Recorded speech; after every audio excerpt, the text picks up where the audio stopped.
Good morning, community. Thank you for joining us for Talk to Me Thursday. Good morning, good morning. We're going to have a good time. We have some great questions to explore today as we continue with our Bible study. But welcome to each of you. Come on in the room. Yes, as you are gathering in the right place, tag another girlfriend, tell her, get on in here. We're going to talk about some stuff on this morning, process a few things. That was honestly the delay. Jen and I were in the back really processing it for our own lives. And that's the thing, y'all. We want to always do that when we leave the community, just really our studies, just processing and thinking and making sure that we're applying the nuggets and the essence of what we're studying to our own lives. Can anybody hit that like button or something and let me know that that's what you do, that you actually do leave the space and you attempt to apply the things that we are learning to your life, that you're watching yourself grow and become more seasoned,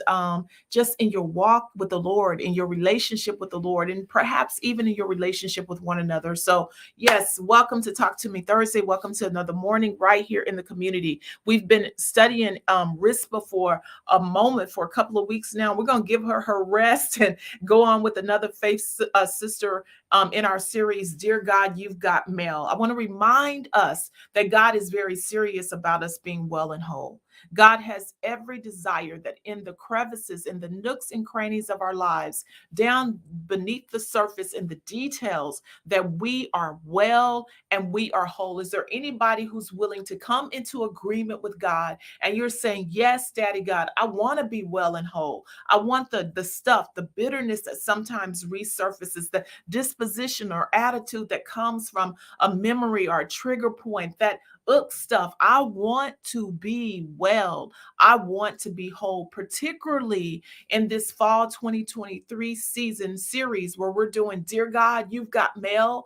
That's God's way of responding to those of you who, I keep saying, you've had requests and desires before the Lord, and it has been a long time coming. He wants you to be reminded that it will come, that it may have taken a minute or a moment, y'all, but it is going to show up. He wants somebody to understand and to know that things may have tarried for a time in your life, but they will arrive. He who has promised is faithful. He who has promised is faithful. Can somebody call him faithful one? Can you put that into your own atmosphere in your own homes by calling him faithful one, by reminding yourself and reminding your concerns, your issues, your prayer requests, that he is the faithful one. If you've been going through something, maybe some type of custody battle, maybe something in your body, some journey for healing that you're on, something as it relates to wellness in your mind, and that stuff can feel stubborn and like they dug their heels down into the dirt, remind yourself by saying aloud, faithful one, calling him the faithful one. We esteem him over issues and concerns and the not seeing some sense of movement. And we trust that he who has promised, he really is faithful. Come on, somebody say faithful one. And so be encouraged today. The woman on the line, the woman who's in the community, the one who will watch the replay, that you may have been suffered for a while. You may have been tarrying for a while, but God will do what he said he will do. God does not play about you. God's spinning around the block, coming back to check on you. Somebody thank the good daddy God. Thank our good daddy God for spinning around the block, circling back, toot toot, coming back to check on you. I want you to receive it by faith. I want you to receive it by faith, not just as motivational conversation, but receive it by faith that God will do what he said he will do. God will do what he said he will do. So listen, sis, as you're just getting settled in real good, I want us to just take that quick throwback to our conversation on yesterday where we had the 3 levels of relationship, where we were journeying through that space: appreciation, reciprocation, initiation. Can you hit that like button if you learned something new yesterday? If you left the environment feeling like, man, this is giving me something to chew on and to think about. Did it cause you to consider, firstly, what type of friend are you showing up trying to be? We understood and made that connection between Rizpah and the storyline for the past couple of weeks. Rizpah understood how she was supposed to be treated. At the end of the day, that was the game changer.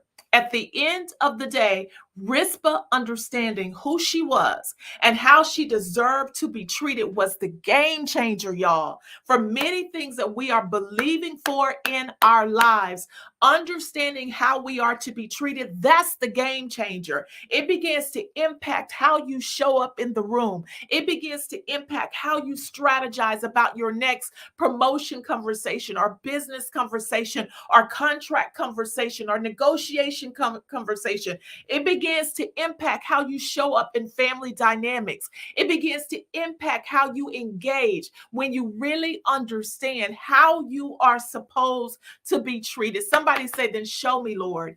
Teach me, Lord. I know many of us perhaps are in 30s, 40s, 50s, 60s, 70s years of age, and we may already think, listen, I've been knowing how I'm supposed to be treated. I know I'm not supposed to be called out of my name. I know I'm supposed to be, escorted to a certain seat, whatever that looks like. But it's time to go deeper, to really understand, even in our mindset, in those mental layers, how we are supposed to be treated. Tell somebody, like, go and lean over into another sister's space and say, listen, that's the game changer. When you truly understand how you are supposed to be treated, you maneuver the world, you navigate the world differently. You back out of certain conversations when they are a certain way, because it does not lift you up. It doesn't add to it.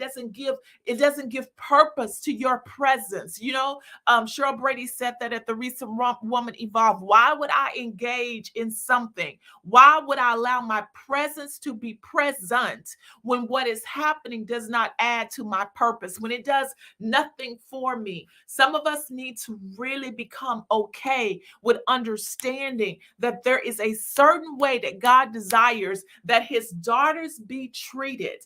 And I am his daughter. So I'm going to level up in my expectations of how I am to be handled. I do pretty good in how I treat others. I'm going to level up. Somebody saying that, level up in my expectations of how I am to be treated, how I am to be treated. We understood from yesterday that appreciation, that's simply the baseline.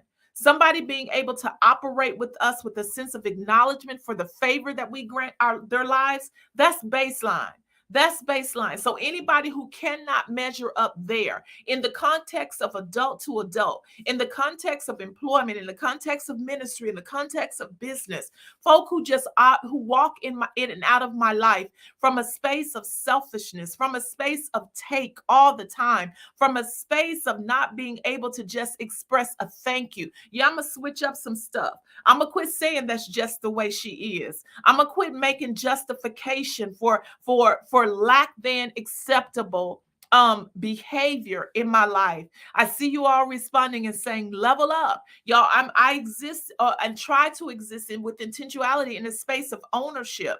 So if you're finding yourself having names float through your mind, having just different gut reactions as we're having conversations, then you have to own it. You have to be willing to do the work to see where do I fit in all of this. One, am I showing up as a friend who appreciates, who reciprocates and initiates? And then on the flip side of it, am I allowing people to exist in my life in a less than acceptable standard? I saw Teresa write yesterday as she was processing the lesson that some of the things that we give in my language, kudos for, she said, we're treating basic like it's extravagant.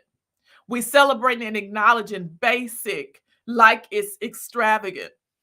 But we have to recalibrate and reset so that we can really receive what God has for our life. And I want y'all to know God has his best measure planned for you. God has his extravagant a plan for you. God has his abundance plan for you. God has his favor plan for you. Somebody say, I receive it. God has his best miracles plan for you. God has his blessings with your name on it. God has the wind of his spirit behind your dreams and behind your goals. God has you on his mind. God has you numbered, like literally have the hairs on your head numbered. He really loves you. He cares about you. The God of the angel armies stand to their feet and ready and ready to get in motion behind you. You are not God's extra on the side. You are his priority. God has goodness and mercy stored up for you.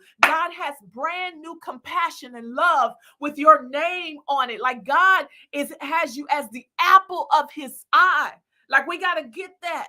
That's how he desires that we be treated. Somebody say to your own self, lay your hand on your own chest and say, God does not play about me. Come on, mean it with your spirit. God does not play about me. I know that there are other people who have mishandled me, who pushed me aside, who have devalued what I bring to the table, who've attempted to silence or to quiet me, who've not cared much about my opinions and my thoughts, who've picked another over me, who's preferred someone else instead of me. But when it comes to God, I'm number one in his book. He's riding shotgun with Gina. I'm his ace. I'm his ace. I'm his day one since A. Like you've got to really get that and wrap your minds around it. God does not play about you. Y'all, God does not play. And it is not because you have been perfected. It is not because you've not made any mistakes or poor choices and poor choices. It's not because some decisions that you made,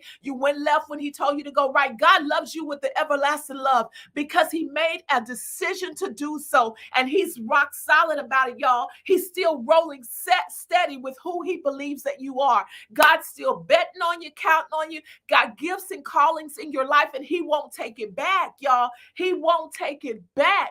Y'all better receive it. He won't take it back. God has not changed his mind about you. So as we step into that awareness, y'all, we have got to own when we allow ourselves to be treated as less than what he has desired. We've got to do the work of what has happened in our mindsets, in our self-esteems, in our experiences that have caused us to believe that when we are receiving less than, we ought to be clapping and just being grateful. That is not God's desire for your life. And so as we have studied our faith sister Rizpah, we've gotten plenty examples of how Rizpah really understood who she was. And so she walked in that. For those of you, real quick, I'll be leading us in prayer in the morning. Happy that Jen allowed me to do that. So just make that quick note. And we'll do some praying in the morning, all right? So I don't know why I just felt the need to say that, but we're going to do some praying. Praying for these issues probably is where that came from in my heart, where people have experienced some things that have caused them to minimize who they are. But if you'll help me tell another sister, because I feel stuck right here, right now, tell another sister, sis, you're big in God's mind. I don't know where that's coming from, but I'm speaking and declaring that by faith over your life. Sis, you're big in God's mind. You're big. You're not small. You're not a wallflower. You're not somebody sitting over in a corner in the dark in the shadow. You're big in God's mind. You're front and center. You're the leading lady. I want you to hear that from my spirit on this morning. You really are. You're big in God's mind. Will somebody say that to another sister with me? Will you jog right on under her name and tell her you're big in God's mind? You're big. God's betting on you. You are the center stage. You're the leading lady. You got the role. God has chosen you. You're his. So let's go. So Rizpah knew how she was supposed to be treated. We had appreciation, reciprocation, and initiation yesterday. On Talk to Me Thursday, I said I'd go back and ask some questions, answer just a few questions. And so here's one that came for me. Here's a question. It says, earlier you talked about going back into those old things and stepping into them by faith. How do I step into it by faith when it's been so long? And so we looked at that with Rizpah, right? Rizpah had wanted a resolution for her concern for a very long time. But how do I step into it by faith? Perhaps from just looking at Rizpah, this would help to answer that question. When you said go back into old things and step into them by faith, how do I step into them by faith when it's been such a long time? Can anybody think of things that you've been believing for such a long time, and you really do understand that question that someone would ask? How do I step into it when it's been a long time? Anybody can make that sister not feel alone by either leaning on the like button or just hitting the like or saying me too, that you understand what she means when you say, how do I step into that by faith? Honey, I've already believed for that for a very long time. I done made that request so many times, I don't know what else to say about it. Anybody else been there? So here's some just a takeaway that we can get from Rizpah. Rizpah gave up the comfortability and privacy of her home, of wherever she was staying, and she went out there and almost made like a public display of herself, fighting for what she believed in. There's a lot of richness there, and just understanding that for some things in our life, it's going to require, if we're going to step back into them by faith, it's going to require that we come out of our comfort zone. Now, let me help us with that. That comfort zone could look like, for Rizpah, it was coming out of the safety and privacy of her own home, where her request was between she and God, and putting herself out there with vulnerability and transparency on display. Like, people knew what her desire was, and people knew how long she had been believing. But something about her being out there said, I don't care. I'm not going to give up on it. I don't care. Some of you may have to say, I don't care. I don't care what you think about me still believing for what I believe in. I'm no longer tucking my prayer requests privately away, letting it be this conversation that's between me and God. And yes, Pastor Jackie, many of you know her, wrote a book or did a teaching about embarrassing faith, where in Rizpah's case, she had to step out of the comfort zone, had to make others aware. Others began to see what she was engaged in. And for some of you, it may be that one tangible step where you take the boldness, the vulnerable boldness, the transparent boldness of bringing out that vision board, bringing out that prayer journal, bringing out that special request, and actually being bold enough and vulnerable enough to say it to somebody out loud. Rachel, one of my dearest girlfriends, loves to remind me, honey, about praying for my spouse. Like, that's her thing. She'll say, well, Gina, have you prayed? I'll be like, girl, she said, don't worry about it. I got you. I'm still over here praying. Some of you, Roz Brazil is another one of my prayer partners, honey. We don't talk much about the prayer, but we will text it down or email it down to one another. And she knows real things that I will pray for. Some of you are going to have to step out of the comfort and out of the comfort of your privacy, out of the comfort of your pride. Somebody better hear me on this morning. Out of the comfort of your pride, and solicit someone to be in full agreement with you about your prayer request. Some of you will have to step into it by faith, by actually articulating it and saying it again, bringing it up and saying, I believed for this thing 101 different ways. I didn't have to all turned around, soul towards it, and my heart has almost grown sick in this area. But sis, hey, if you got enough faith to carry me, sis, if you got enough belief that this thing can still happen for me, sis, if you'll pray when I get tired of praying, sis, if you got me on that, I'll give you this prayer request and give me one of yours. Because right about now, for myself, this thing right here, it's become a sore spot for me. But sis, do you got enough faith to carry me?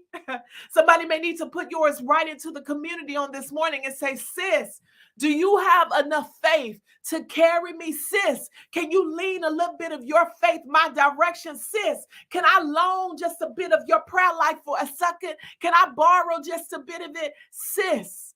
I'm going to need you. I'm going to need you to carry me in this area. So that's one practical thing that you can do. Rizpah stepped out of the comfort zone of her privacy. And she put herself out there on public display for other folk to begin to petition the king on her behalf. I'm watching your responses. If you'll pray when I get tired, I sure do appreciate you. I appreciate you. If you can carry me for just a moment in faith on that prayer request, I sure would appreciate it. I see you, Jen. So some of you may even take it at this moment and say, hey, I don't mind dropping mine right here, right now. If anybody in the communities will say, tag you it, because you're willing to pray, then I receive your faith on this morning. Is there anybody who would say, I received some extra faith on this morning? This thing that I've been believing God for, honey, tag you it. You can go ahead and believe him. I've been running with this prayer request a long time. Is there anybody else out there who's saying, sis, tag you it, take mine, take my prayer request and run with it. Take mine and fast with it. Take mine and believe God with it. I trust you, sis. I believe that you're rooting for me, sis. I posted a while back. It reminds me, I posted a while back this meme that said you would not have to move in silence. You know how the culture, that's a common thing that they say, hush and don't talk about what you're believing for. Move in silence and just show folk. And I said, and push back to that, because see, we kingdom citizens over here. Somebody say it with me. I'm a kingdom citizen. Over here in the kingdom, you don't have to move in silence. The Bible does not teach us to move in silence. The Bible teaches us that where 2 or 3 are gathered together in his name. The Bible teaches us that 1 can put 1,000, but 2 can put 10,000. That multiplied effect. So the world teaches you to hush and don't tell nobody what you're up to and what you're dreaming about and what you're shooting for. But over here in the kingdom, God teaches us to talk about it. God teaches us to come into agreement about it. God teaches us to touch and agree. And so I put, you wouldn't have to move in silence if you surrounded yourself with the right folk who, when you tell them, I'm believing because I've been designated as infertile, but I'm believing for a child, you ain't got to move in silence over here. You got some folk over here who'll say that I'll believe with you. Somebody who'll say, right. Somebody who'll say, go sis. Somebody who'll say, I'm with you. I got you. So over here, yeah, you can put your prayer requests in. You don't have to move in silence over here. We're not competing and comparing over here. In fact, we're getting behind you and we're celebrating and we're pushing and we're saying, then go ahead and believe God. Somebody go ahead and co-sign with me right now by saying, I got you, sis. Run, sis. Tag, sis. You're it. I'll throw you a little bit of my faith. I believe with you for what God has for your life. I see you saying it. I believe God. I believe God for your fabulousness. I believe God for your extravagantness. I believe God with your blessings upon blessings. I believe God for him giving you top tier. Honey, I ain't even asking him just to bless you a little bit. I'm talking about top tier blessings. I'm talking about fabulous blessings. I'm talking about extravagant blessings. I'm talking about good measure, pressed down, shaken together, and running over type of blessings. We're over here fanning the flames of God showing up and coming through in your life. But your question was, how do I step into it by faith? Well, here's a pragmatic. Come out of the comfort of privacy. Come out of the comfort of pride, push back against the world's way of hush, don't tell nobody, and use what God says. God's tool for you is with your mouth, things are established. With your words, things are established. Have a prayer partner or an accountability group or just a life friend. Come into full agreement. By faith, sis, I'm giving you something real simple. Start speaking about it again. And when you take that first radical step to speak about it again, then you will take the next radical step. See, I envision Rizpah, honey, getting her grave clothes on, wrapping her black cloth on around her neck and saying, you know what? I'm finna get myself on up and get on out here on this rock. And I don't care what nobody says about it. I'm going to do what I got to do to see what I want to see come to pass. Somewhere in there, she made up her mind. She had a conversation with herself. And then Rizpah got herself on up, y'all. If we were in person together, I could act this out really good, but I see her in my mind's eye. She's got herself on up, gathered up her big stick that she would use to swing at the vultures and the birds. Y'all see what I'm saying? You got to gather up your big stick that you're going to use to swing at doubt, at the naysayers, at the negative words that may come your way. You got to make up your mind and then get on up. Tell somebody, get on up. Get on up. But the first step is to begin to come out of the comfort zone of privacy and come out of the comfort zone of pride and be vulnerable and transparent and speaking and articulating what you're believing for. And for some of you, that's the game changer, honey. That's going to be your game changer. That's when the sponsors will be able to hear about your dream. That's when people who will sow into your vision will be able to hear about your dream. That's when investors will be able to make a deposit. That's when somebody will be able to broker an encounter where you get to meet who you need to meet. But if you ain't talking about it, don't nobody know about it, and can't nobody give into what you've not spoken into existence. That's the answer to question number one. Let me move on because we already out of time. And those of you who just gonna stay, y'all gonna stay. And then I'll give a little bit more of it. Number two is, but what if I have forgotten who I am? That again is taken from the lesson. Rizpah understood who she was. Rizpah understood that she had been married to a queen a king, and that she had sons who were direct descendants of a king. And so she understood who she was. And the question is, what if I have forgotten who I am? What if I have forgotten who I am? What if experiences, what if what was said over me and to me have caused me to forget who I am? What if I never knew? What if I'm just trying to figure it all out? If any of you have watched a documentary recently from Kirk, called Father's Day, one of the questions that just jumped at so many of us is when he said, I wonder what it feels like to be well, because all I've ever known is broken. And if you watch the document, you lean on that. If you on the like button, if you know what I'm talking about, when he said, what is it? What would it even feel like to be well when all I've ever known is broken? If you know what I'm referencing. And so there is a space where you can feel like I've forgotten who I am. I've forgotten, and I'm not even sure that I even know. I'm not even sure. I'm going to wrap this one up and let us go. And then we'll have to come on back to Rizpah one more time because I have another powerful question. But this is what I will say to you. This is what I will say to you. When you cannot remember who you were, hear me. When you cannot remember who you were, when you're not even sure that you ever even knew, think about when you cannot remember who you were. Think about who you want to be remembered for and create that. Hear me one more time to the question, but what if I've forgotten who I am?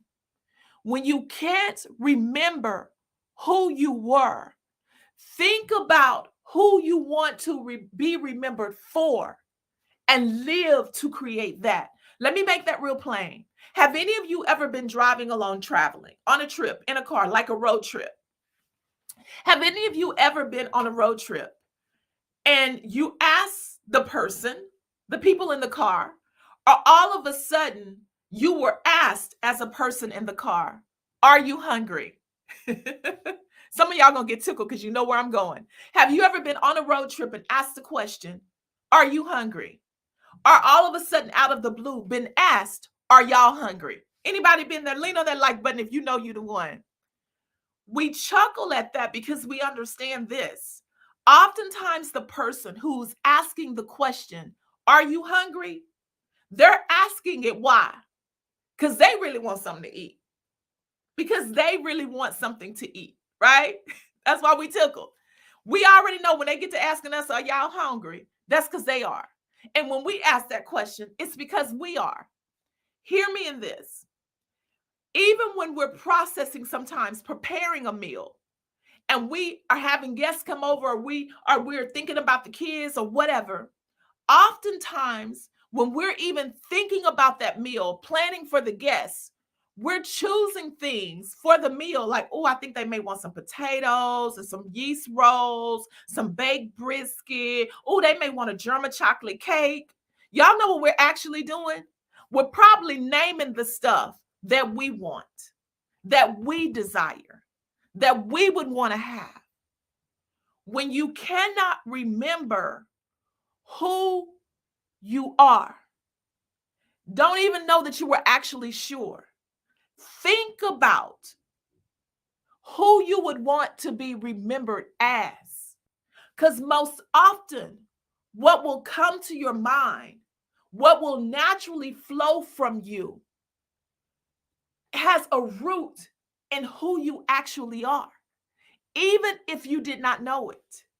The things that you begin to think about, man, when I leave this earth, I would love for people to have said that she was a giver. Sis, you may not remember being a giver, and you may not have lived or experienced the opportunity to give, but the things that surface for you are most often rooted in some part of you, even if that part of you is unconscious to your subconscious thought at this time. What naturally flows out of us is often what's representative of who we really are. So when you don't know for sure who you were, when you feel as if you've forgotten who you were, if you just began to track, what are the things that I would like to be known for? Where are the spaces that people naturally tell me I'm good at? It will begin to help you recreate a picture of who God always intended for you to be. We're gonna have to deep dive more into that. Somebody tell me that's really good. I know, sis. I know, because I be you know what I be doing, right? I know, because I be practicing my counseling tools. See, I done learned some stuff. Y'all don't forget that your girl gonna roll out with that real soon. But y'all, it's so time to go. I hope that this has been helpful. I hope our study of Rizpah has been helpful for any woman sincerely who's been believing God for a long time. This fall series, Dear God, You've Got Mail. This is for you. Sabrina, Sabrina, I need to talk to you. But anyway, talk offline. I see you here. I was thinking of you this morning. I need to talk to you. So listen, tomorrow we're going to gather for prayer. Then I was hoping to move on to Abigail next week, because that's another obscure woman. Honey, I love this. It says Abigail was married to a fool. Y'all, I love these Bible topics because we get to talk about real stuff, like real stuff. Now, whether Abigail was married to a fool, and some of y'all may not be married to a fool, but you got some fools in your family, you got some fools at the job, you got some fools somewhere, or you may be coming out of being a fool. You know what I'm saying? Like, I love that we get to do this Dear God, You Got Mail series, because this is for the folk, for the woman who want to do that real talk and who really understand what it's like to try to walk through some stuff. Now, I'm bringing up Abigail because we're going to talk about her. But what I'm going to do first, if you allow me to do so, even though I was going to wrap up Rizpah, is I'm going to answer another very powerful question that someone asked. I wanted to find it. So we've done two of the questions. One of the questions was, how do I step into old things by faith?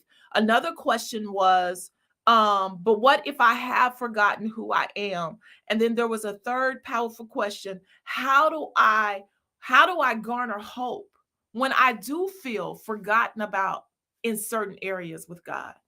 Like this, don't coach me on my faith. I'm not telling you, sis, that I don't have faith in God. I do. I believe in God. Anybody ever been there? But in this one area over here, he has not answered. He did not come through. He didn't fix it. How do I garner up hope? How do I really get my hope back when I do kind of feel like he done forgot about me? That's a real question. Anybody say that's real talk? So we're going to visit that on Monday. But for tomorrow, we're going to have a time of prayer. And we're going to pray about some pretty incredible things from our lesson. So I see somebody saying, I feel that. I understand that. I don't get to lecturing me about Jesus and trying to get me saved all over again. I ain't tell y'all I didn't forget. I believe in Jesus. I believes in him. But over here in this one area, yeah, I'm disappointed.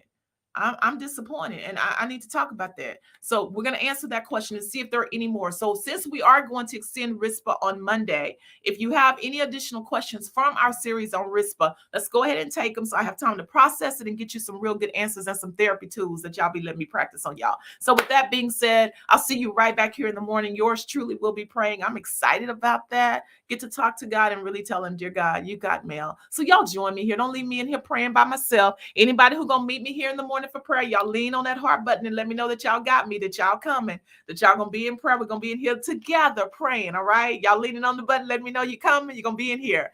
All right, then I'll see you. So I'll see you real soon. Then I'll see you bright and early in the morning for prayer. Thank y'all for being a part of the study so far and for being a part of the community. Continue to round the sisters up. Let them know we back every day.